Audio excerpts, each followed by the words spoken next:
Ausay brother, ausay PS Productions. Manomboky atao aloha apetrako teny ambony noho ny volamena sy ny areny eto antany tsisy ambony noho ine atramokely anao de efa nokendre mba ho tafity novaliny fony anao raha manontany mafandamy masonao raha sendra mitomany izy tsy mba ketaka na kivikivy zany mampahery foana raha misy olo anao hitanoa efa vitanoa miaritra an'izao rehetra izao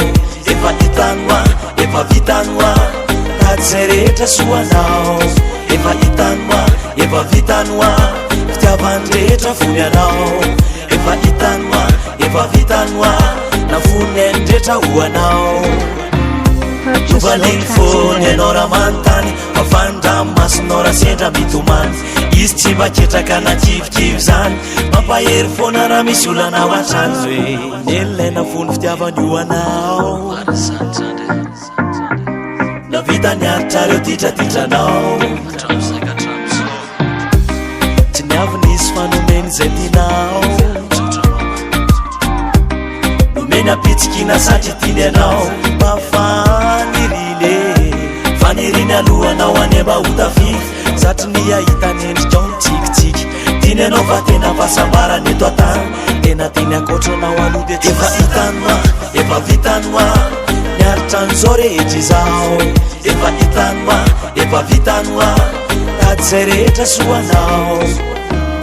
faniriny alohanao any mba hotafify satry ny ahitany endrikao mitsikitsiky tiny anao fa tena fahasambarany eto atany tena teny akoatranao aloha de tsy hitanoa efa vitanoa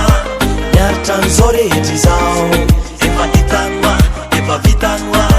tady zay rehetra soanao efa hitanoa efa vitanoa fitiavany rehetra fony anao efa hitanoa efa vitanoa na fony endrehetra ho anao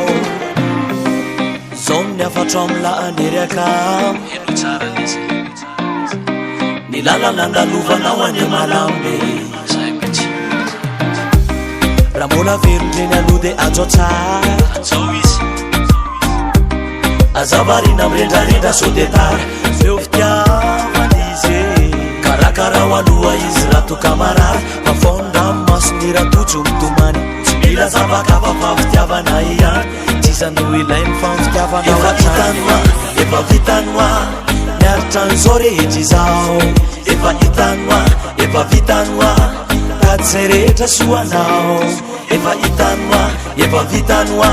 fitiavany rehetra fony anao efa hitanoa efa vitanoa na fony endrehetra ho anao. Yes, I am.